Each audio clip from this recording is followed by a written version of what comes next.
Innal hamdalillah nahmaduhu wa nasta'inuhu wa nastaghfiruh wa na'udzu billahi min shururi anfusina wa min sayyiati a'malina. May yahdihillahu fala mudilla lahu wa may yudlil fala hadiyalah.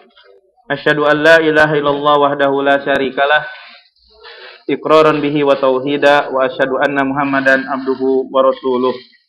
Amma ba'd. Kita masih melanjutkan kajian tentang hari kiamat. Ya. Hari kiamat sangat urgen sekali.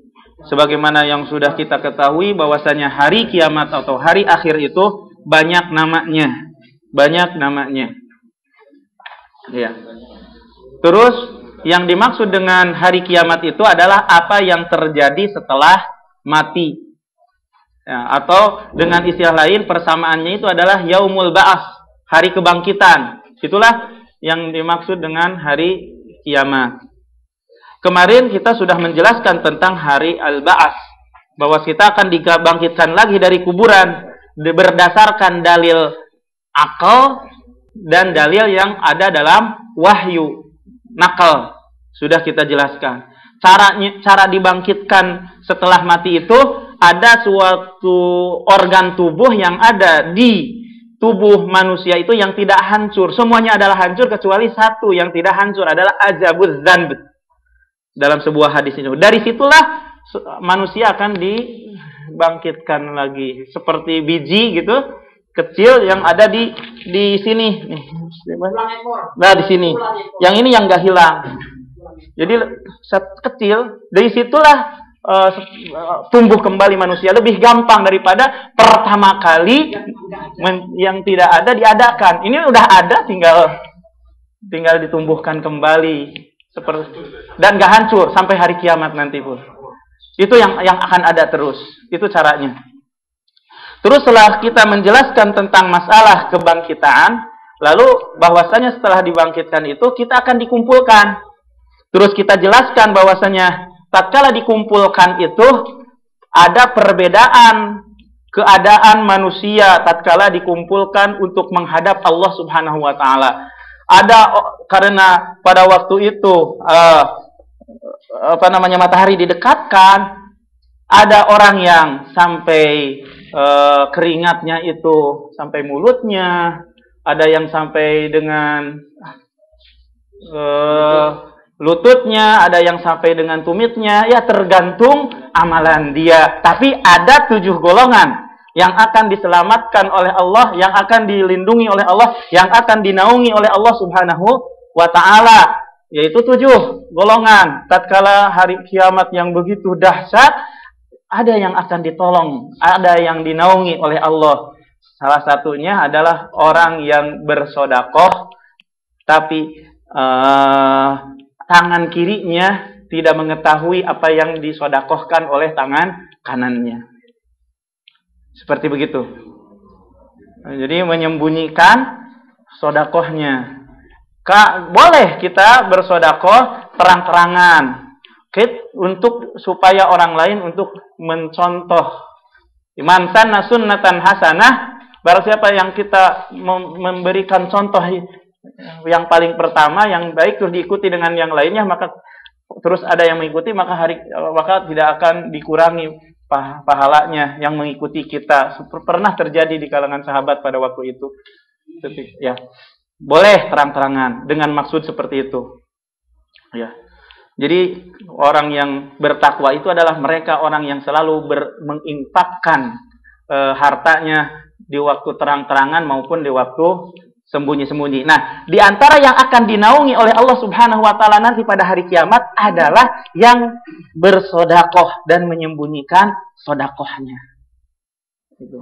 Mudah-mudahan kita termasuk hamba Allah Subhanahu wa taala yang dinaungi nanti di hari kiamat.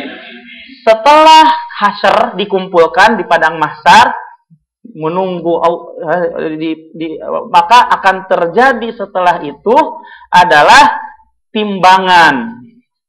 Akan ditimbang amalan kebaikan kita. Kemarin sudah kita jelaskan bahwasanya yang ditimbang itu adalah amalan jadi berbentuk badan tubuh. Ya. Terus dan yang ditimbang itu adalah catatan amalan. Yang kedua, Sebagaimana dalam hadis bitokoh. Dan yang ketiga, kadang yang ditimbang itu adalah yang beramal itu sendiri. Seperti Ibnu Mas'ud. Kaki betis yang kecil itu lebih berat daripada Gunung Uhud. Itu sudah kita jelaskan tentang permasalahan timbangan. Jadi timbangan itu adalah alat untuk menimbang. Nah, yang Allah sediakan pada hari kiamat yang memiliki 2 anak panah dan lisan. Di situ akan ditimbang. Dan timbangan ini adalah hakiki, benar adanya, bukan kiasan. Tapi orang yang mendahulukan akalnya mengatakan kayak pedagang saja yang kayak tukang kacang aja gitu. Harus ditimbang-timbang, itu orang yang mendahulukan akalnya. Ahlus sunnah wal jamaah menetapkan apa yang ditetapkan oleh Allah Subhanahu wa taala yang berhubungan dengan apa yang akan terjadi nanti setelah mati. Sedangkan yang kedua, urutan yang terjadi dan akan dialami oleh setiap manusia adalah Nasrud Dawawin, halaman 150. Nasrud Dawawin, catatan amalan akan dibagikan. Sudah belum ini? Belum kan? Ya, ini yang kedua. Nah, yang dimaksud dengan catatan amal yang dibagikan itu adalah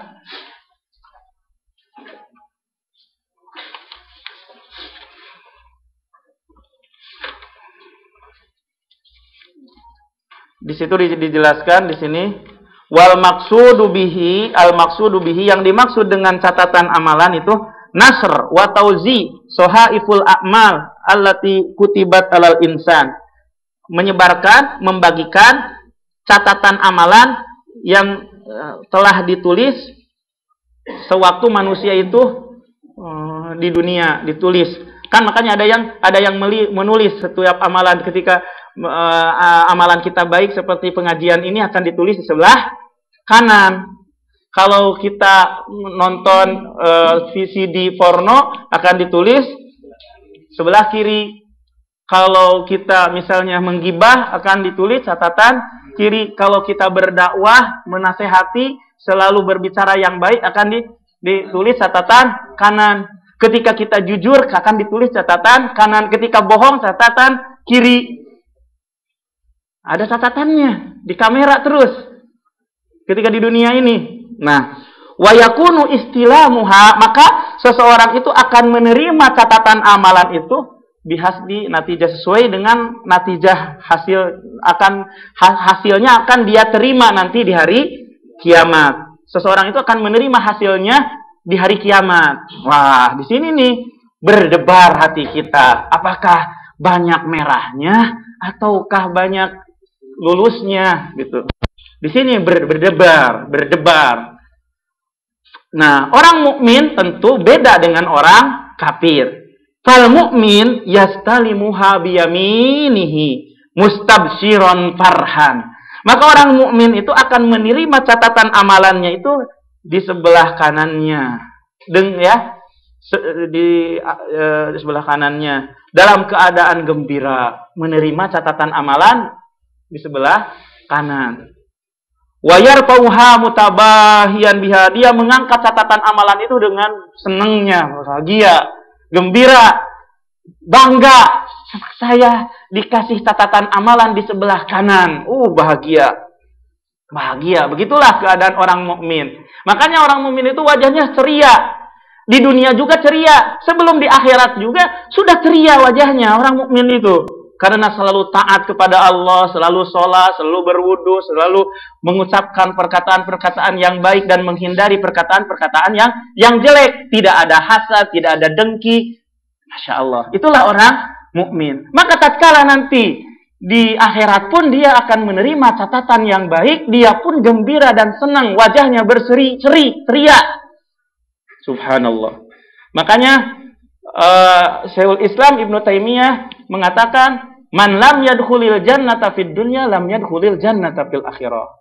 Jadi orang mukmin itu sebenarnya sudah masuk surga di dunia dulu sebelum di akhirat. Makanya orang yang tidak masuk surga di dunia maka tidak akan masuk surga nanti di akhirat. Jadi seseorang itu sudah merasakan sebenarnya itu di waktu di dunianya itu, walaupun kita tidak boleh memastikan orang yang sedang melaksanakan kebaikan-kebaikan itu pasti dia masuk surga, nggak bisa. Berharap mudah-mudahan dengan kebaikan yang dia lakukan itu dia masuk surga. Jangan juga kita memastikan kepada orang yang durhaka, berzina, minum khamar, terus juga suka judi dan lain sebagainya, syirik dan lain sebagainya, kita pastikan bahwa dia itu masuk neraka. Menurut pandangan Ahlussunnah wal Jamaah tidak seperti begitu. Ya, menurut pandangan Ahlussunnah wal Jamaah itu dikhawatirkan dengan amalan kejelekan yang dia lakukan itu masuk neraka. Karena kita tidak tahu innamal a'malu bukan bil khawatim. Dilihat dengan penutupannya. Dengan penutupannya gimana ini? Penutupannya husnul khotimah atau su'ul khotimah? Iya, insya Allah. Inilah yang dikhawatirkan oleh para sahabat. Mereka itu wajilat qulubuhum, bergetar terus hatinya. Ditanya oleh Aisyah, kenapa mereka bergetar hatinya? Karena mereka suka minum arak? Atau karena mereka tidak saum? Atau karena mereka tidak sholat? Bukan. Yang mereka tangisi itu bukan itu. Khawatir tidak diterima amalannya. Gemetar hatinya itu seperti itu para sahabat itu, subhanallah. Ya, di sini sekarang kita jelaskan kalau orang kafir itu ceria wajahnya, bahagia menerima tatkala tulisannya itu di sebelah kanan. Adapun orang kafir, fayastalimuha bisimalihi, maka akan orang kafir sekarang. Kalau tadi orang mukmin. Orang mukmin. Hah? Tadi. Ya, udah alhamdulillah diperbaiki. Jadi orang mukmin yang akan bahagia menerima catatan kanan. Dari sebelah kanan. Kalau orang kafir, fayastamiluha bisimalihi. Orang kafir menerimanya dengan sebelah kirinya. Dari sebelah kirinya. Catatan amalan itu diterimanya dari sebelah kirinya.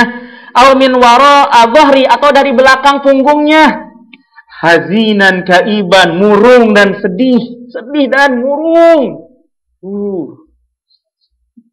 Yad'u bil waili was-subur, berteriak celaka aku.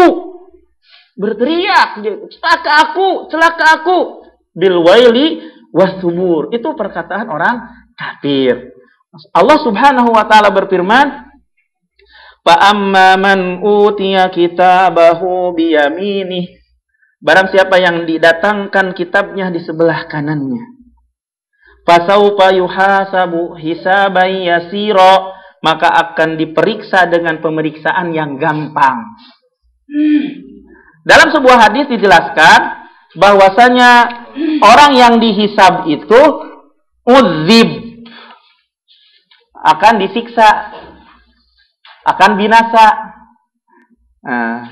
Ya, gitu ya, akan disiksa dan akan binasa orang yang dihisab. Tapi kalau yang orang mukmin itu akan disodorkan saja. Mudah dia itu. Tapi kalau orang yang ditanyakan, diperiksa terus, itulah yang akan binasa. Udzib nanti. Yuhlik akan binasa. Begitu. Nah, orang yang di sebelah kanan menerima catatannya itu akan mudah. Akan mudah diperiksanya itu. Hanya disodorkan saja sudah mudah. Wayan qolibu ila ahli basuro, akan kembali kepada kaumnya dalam keadaan gembira. Bersama-sama lagi dengan kaumnya yang beriman. Jadi berkumpul dengan orang-orang yang beriman.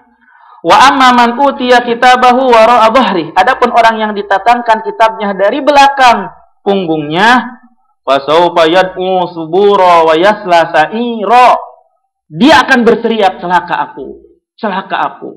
Wa yasla sa'ira, dan akan disediakan untuknya api neraka jahanam yang menyala-nyala. Api neraka jahanam yang menyala-nyala.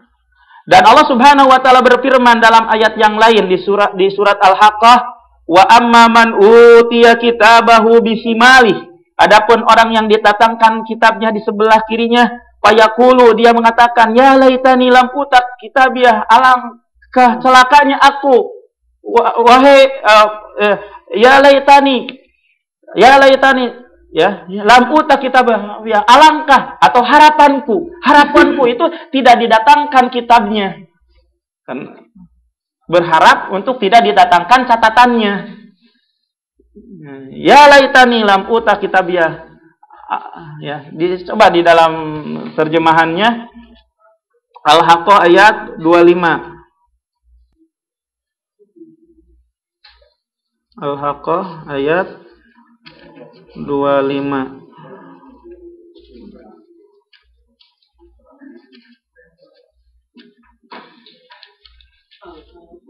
Al-Haqqah ayat 25. Jadi di sini di terjemahannya itu begini. Adapun orang yang diberikan kepadanya kitabnya dari sebelah kirinya, maka dia berkata, wahai alangkah baiknya kiranya tidak diberikan kepadaku kitabku ini, karena catatannya merah semuanya. Jadi tanah itu sebagai saksi nanti, dan saksi dia akan berbicara perjalanan yang dia lakukan. Oh, saya mau mau berzina nih, dia jalan mau berzina nih. Saksi dia akan berbicara, dia itu berzina di tempat ini. Terus begini, berjalan lagi habis dari Madinah misalnya untuk umroh. Terus setelah gitu ketika karena udah azan, misalnya adzan maghrib dan isya di tengah perjalanan, kalau diteruskan umpamanya nanti misalnya takut batal wudhu dan sebagainya, akhirnya dijama takdim. Akhirnya tidak menemukan masjid, walaupun tidak menemukan masjid, dan karena Juliat dial ardul masjidan, semua tanah itu adalah suci bersih, akhirnya dia sholat di tanah tersebut dengan berjamaah, dengan keluarga, dengan anak dan lain sebagainya. Ketika mau melaksanakan umrohan umumnya, bersujud di tempat tanah disebut, terus dia berdoa kepada Allah. Nah, dia sholat jamaah maghrib dan isya di situ.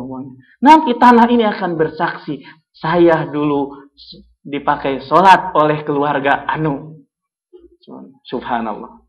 Nanti hari kiamat itu ya insya Allah akan. Jadi makanya kita harus melaksanakan banyak kebaikan di muka bumi ini itu. Nanti jadi saksi bumi yang kita lalui itu. Ketika jelek, bersaksi juga. Dan mulut kita ditutup. Gak bisa. Tangan kita yang dipakai kejahatan akan berbicara. Pakai gampang untuk mukul orang. Rasulullah SAW dalam sebuah hadis mengatakan bahwasanya orang yang para rasul atau para nabi, di antara para nabi itu dikisahkan bahwasanya mereka itu dipukuli oleh kaumnya sampai mereka itu berdarah di antara karena dipukul oleh kaumnya. Maka nabi di antara para nabi yang dikisahkan oleh Nabi Muhammad SAW itu, mereka tidak dendam tatkala kaumnya memukulnya. Hanya diusap darah di wajahnya dengan tangannya. Udah begitu berkata, Allahumma hdi qaumi fa innahum la ya'lamun. Ya Allah, beri petunjuklah kaumku karena mereka itu tidak tahu. Orang yang sedang mendakwahkan kepada sunnah itu mesti akan menghadapi tantangan. Ikutilah contoh para nabi yang dulu. Ya. Allahumma hdi qaumi fa innahum la ya'lamun. Ya Allah, beri petunjuklah kaumku. Beri petunjuklah kaumku, masyarakatku yang mencelaku, yang menghinaku, yang mengejekku, yang mengatakan bahwa kita ini adalah orang yang suka teror, yang suka ngebom padahal tidak. Ya, karena di orang umat di awam itu biasanya kalau seandainya orang yang berjenggot berarti begini. Divonis Wahabi dan lain sebagainya. Allahumma hdi qaumi fa innahum la ya'lamun. Jadi jangan emosi dengan mencerca kembali. Enggak usah. Kita berdoa kepada Allah. Saya akan menceritakan ada sebuah akhwat yang istiqomah di dalam agama, ya. Istiqomah di dalam agama, bahwasanya bapaknya tidak setuju dia itu bercadar.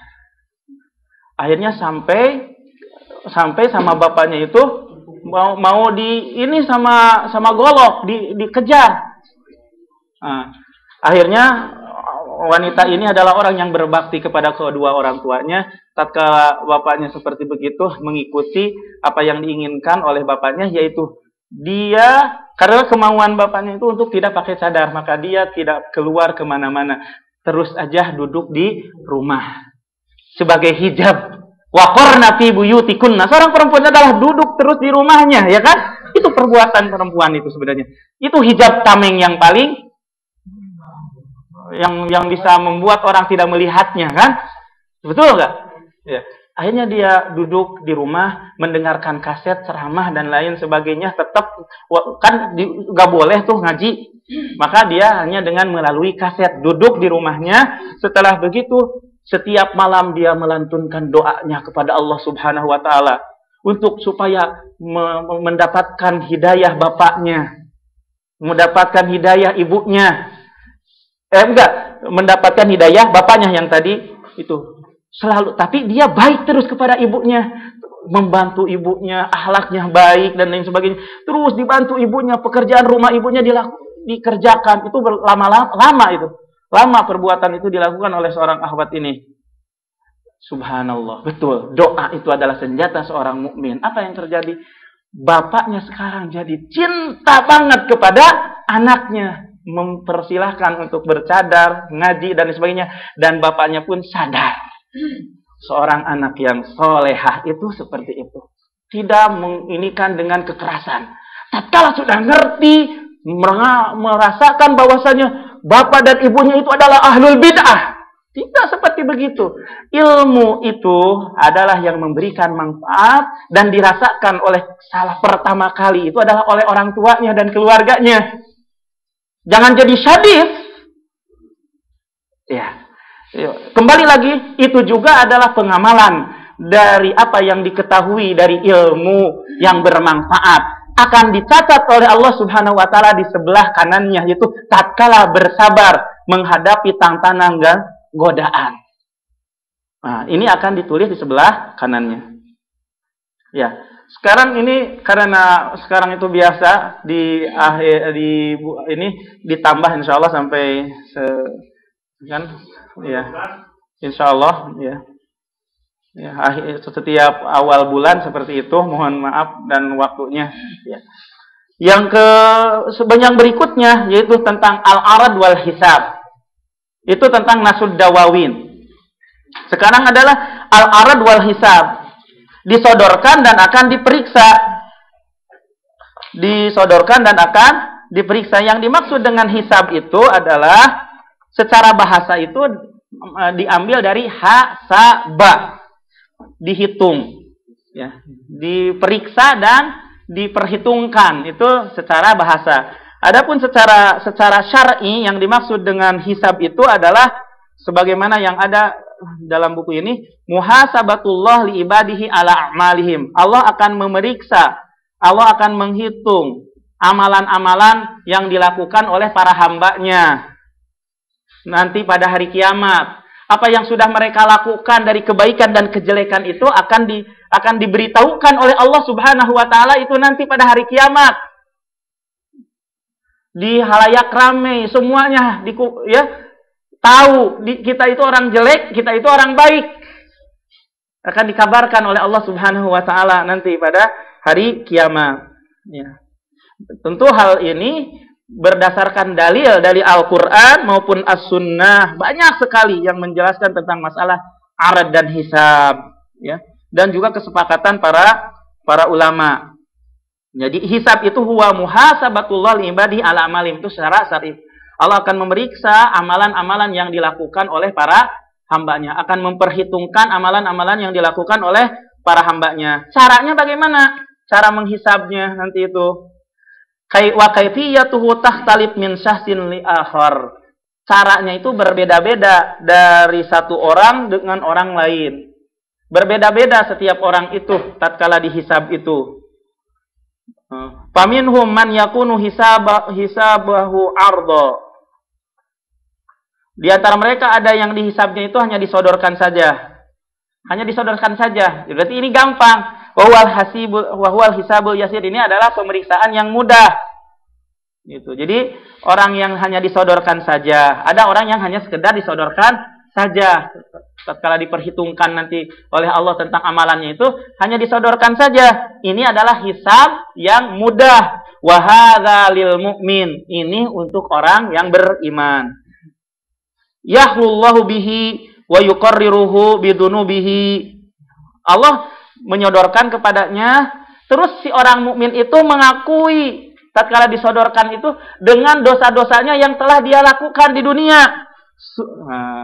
Allah sodorkan kamu telah melakukan perbuatan ini dan itu dan itu dan itu nanti pada hari kiamat itu. Hanya disodorkan saja. Summa yaqulu lahu, kemudian Allah berkata kepadanya, satartuha alaika fid dunya. Satartuha alaika fid dunya wa ana aghfiruha lakal yaum. Aku menutupi kesalahan kamu yang telah kamu lakukan di dunia. Kalau seandainya Allah membukakan aib-aib kita, mungkin teman-teman kita bakal menjauhi kita. Allah menutup dosa-dosa kamu tatkala kamu di dunia. Allah menutup segala kesalahan yang kamu lakukan di dunia. Allah mah tahu, alim, maha mengetahui, khabir. Ya. Gak bisa yang kita sembunyikan, ya kan? Allah mengetahui apapun yang kita lakukan. Allah menutup dosa-dosa kamu tatkala kamu di dunia. Wa ana aghfiruha lakal yaum. Dan saya sekarang mengampuni dosa-dosa itu untukmu pada hari ini. Ini orang yang disodorkan saja. Ada yang seperti begitu. Orang yang dihisab itu. Wa hunaka man yunaqisul hisab. Ada juga orang yang di sana nanti pada hari kiamat itu akan disidang, ditanya, kayak munaqashah tesis S2 atau S3 ya, akan disidang, dipertanyakan, dipertanggungjawabkan, dengan segala apa yang sudah ditulisnya. Kalau ini dengan segala apa yang sudah dilakukannya tatkala dia melakukan kebaikan dan kejelekan di dunia. Wa hadza huwal mu'azzab. Inilah yang akan disiksa min ashabil kabair, di antara orang yang melakukan dosa-dosa besar. Ya. Wa ammal kafir fayuqarriru bikufrihi. Adapun orang kafir, maka dia akan mengakui dengan kekufurannya, wa syirkihi, dan akan mengakui akan kesyirikannya, wa yuqib ala dzalik, dan akan diberhentikan dengan hal itu, summa yuzzabi, kemudian akan dibalas sesuai dengan dengan kekufuran kesyirikannya gitu.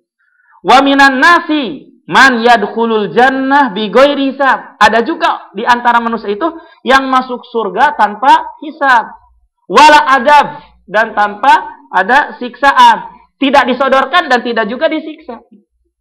Masya Allah. Wa haula'i alladzina jaa wasbuhum fil hadis. Mereka itu adalah yang mana telah ada dalam hadis yang sahih penjelasan tentang sifat mereka. Sifat mereka yang tidak akan dihisab dan tidak akan disiksa itu sudah dijelaskan dalam hadis yang sahih, bisa dibaca dalam Kitabut Tauhid, dan di sini kita jelaskan sekilas bi annahum, bahwasanya sifat mereka itu la yastarqun, tidak minta diruqyah. Tidak minta diruqyah. Tolong dong ruqyah saya, tidak. Tawakal kepada Allah Subhanahu wa taala, tidak minta diruqyah.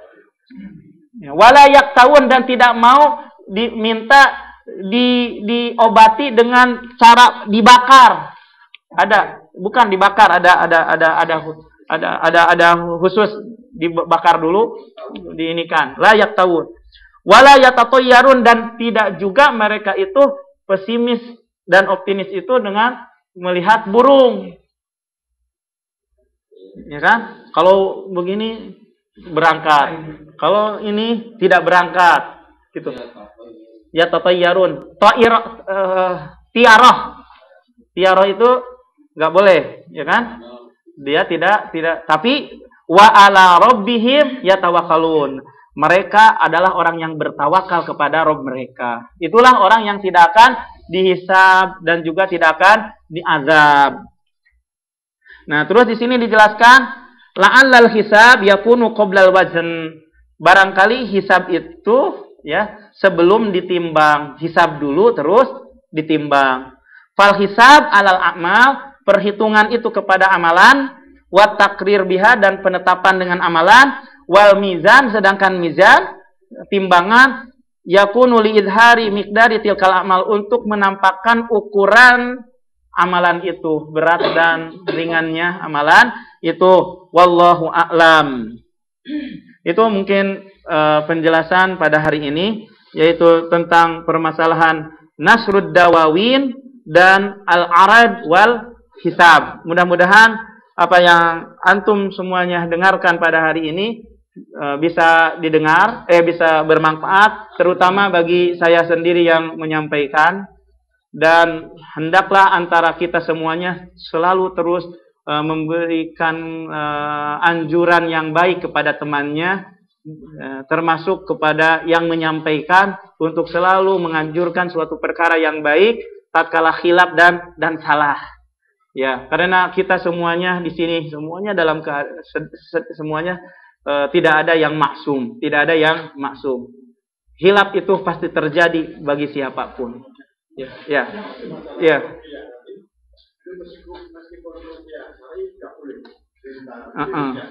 Nggak boleh.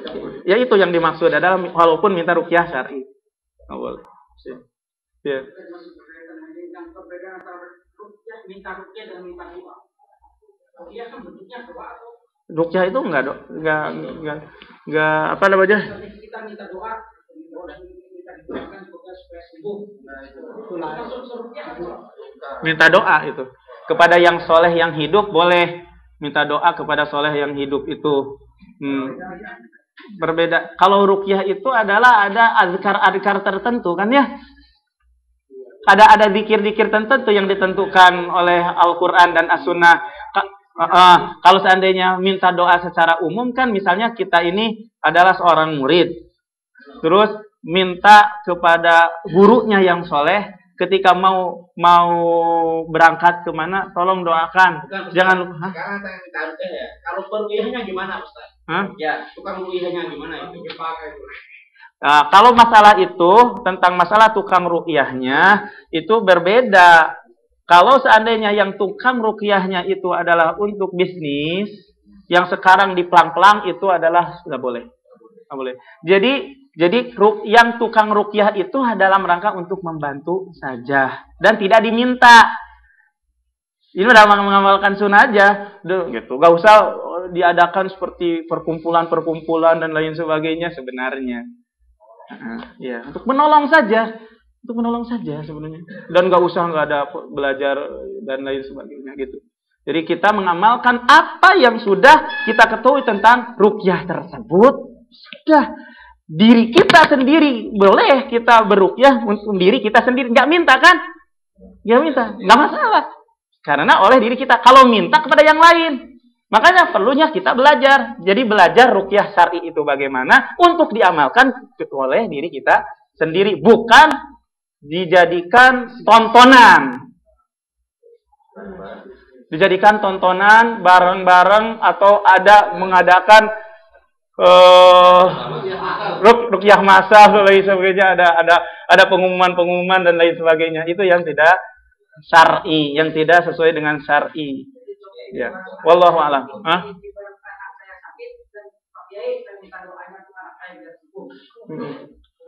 Bukan ruqyah, doa. Ada pertanyaan lagi? Ada istighosah massal gitu. Enggak boleh. Taubat massal enggak boleh. Ya. Iya. Iya. Ada Ustadz Gaul, siapa Ustadz Gaul?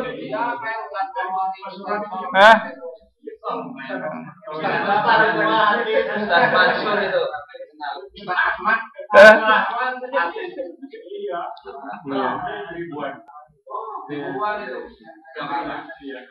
Saya sudah tahu Mas tadi sebenarnya. Sudah tahu sampai di mana-mana. Dengan doa ya istighosah. Pernah saya waktu jalan ke mana Ini, semuanya pada datang dengan kain yang putih. Semuanya putih sekali. Terus di lapangan yang besar. Saya hanya lewat saja. Biasanya bilang ke kampung juga di Iya, deh. Iya, ya. Allah mengampuni orang mukmin. Dan akhirnya Allah mengampuni dosa semuanya dari kamu. Kemudian saya pernah dengar. Kemudian yang kedua kan dosa kabair. Mana yang kabair nanti akan dihisab. Termasuk masalah hutang. Saya pernah dengar kajian bahwa barang siapa punya hutang dan hutang itu belum dilunasi, kata dia berjihad fisabilillah akan dihisab. Betul. Hutang itu dibayar. Terus bagaimana dengan ini tadi yang pertama tadi Allah mengampuni dari orang mukmin semua dosa. Itu kan bukan termasuk kabair. Jadi gini, satar tuha alaika, harus dipahami. Aku telah menutupi dosa yang kamu lakukan di dunia. Wa ana aghfiruha lakal yaum, dan saya mengampunimu pada hari ini. Gitu. Harus dipahami, tentu orang yang hanya sekedar disodorkan itu, kan orang mukmin itu bertingkat-tingkat, ya tafadhol. Martabat itu adalah martabat orang mukmin yang tinggi, yang mendapatkan hisab yang mudah, itu adalah martabat orang mukmin yang tinggi, bukan martabat orang setiap mukmin berarti begitu. Sekarang itu marilah kita mencapai martabat mukmin yang tinggi dengan belajar. Iya, biar mudah nanti.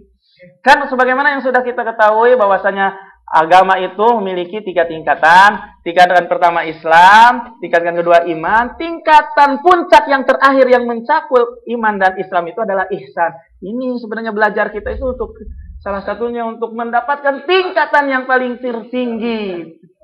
Maka orang yang memiliki tingkatan yang tertinggi itulah yang akan mendapatkan kemudahan nanti pada hari kiamat. Kalau kita begini, ya wallahu a'lam, berharap seperti begitu tapi tidak berupaya untuk merealisasikan keimanan kita, ya bagaimana mau mendapatkan kemudahan waktu hari kiamat, ya.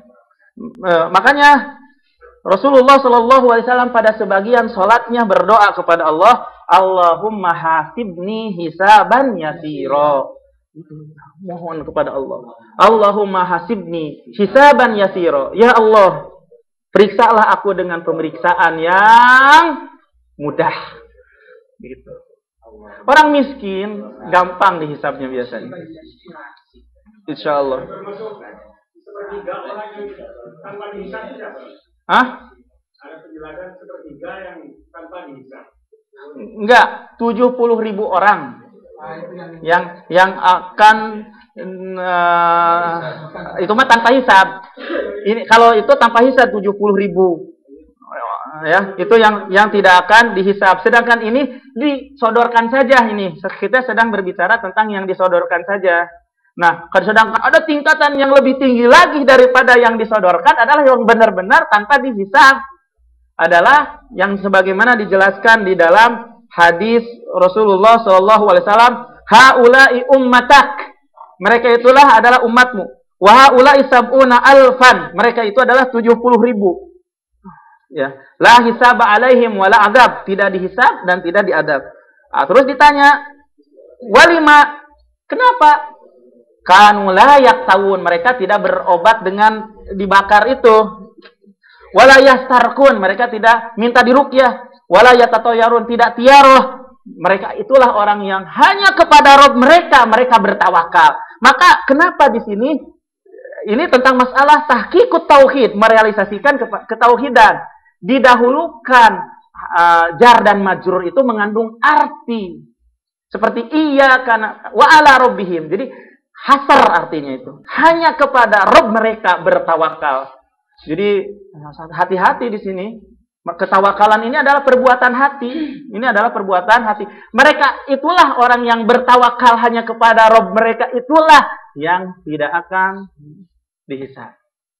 Perlu pelajaran ini. Amalul qulub ini. Ketawakalan kepada Allah itu adalah a'malul qulub. Adalah perbuatan hati.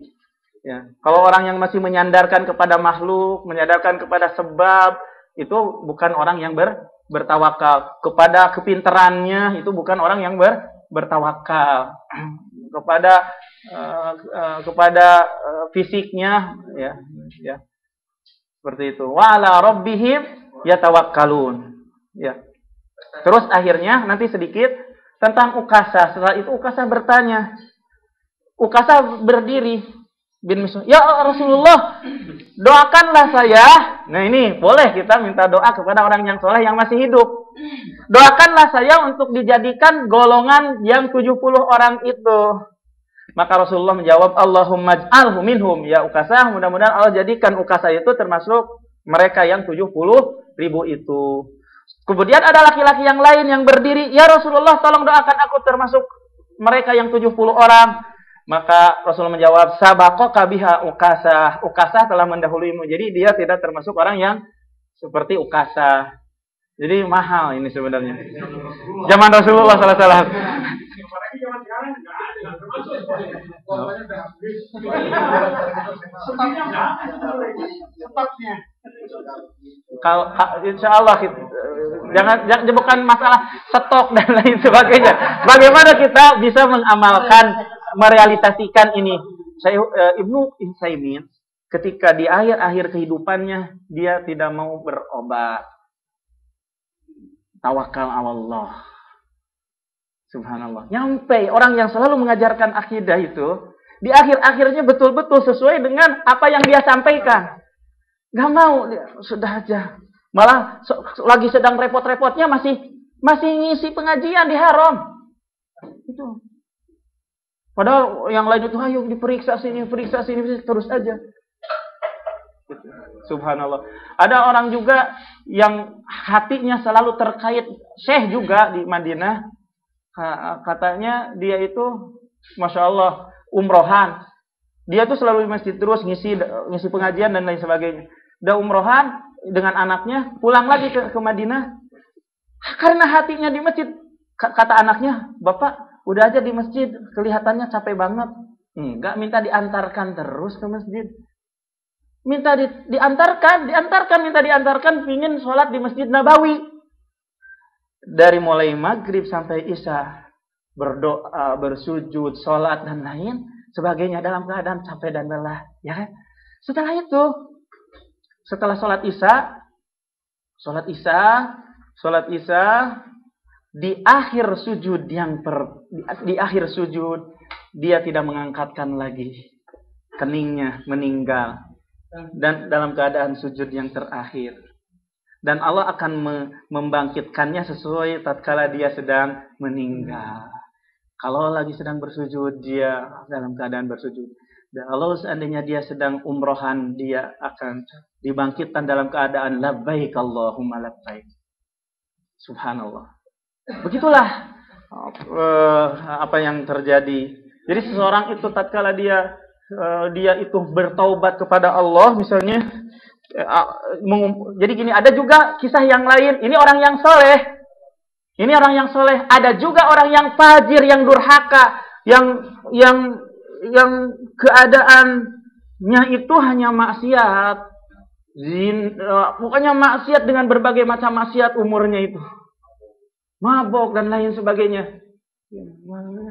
Kan ini mengingat tentang masalah kuburan juga ya. Di kuburan itu nanti itu ketika orang yang sabat, beriman, istiqomah bagaimana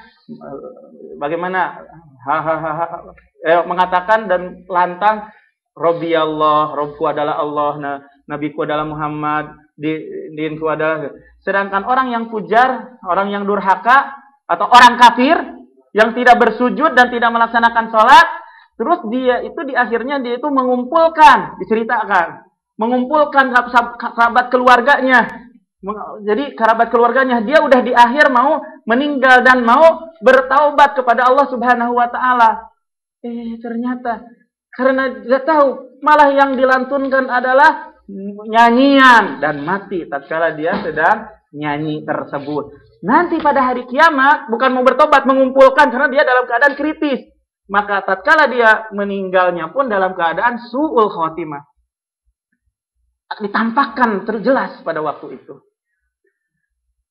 Naudzubillah min dzalik.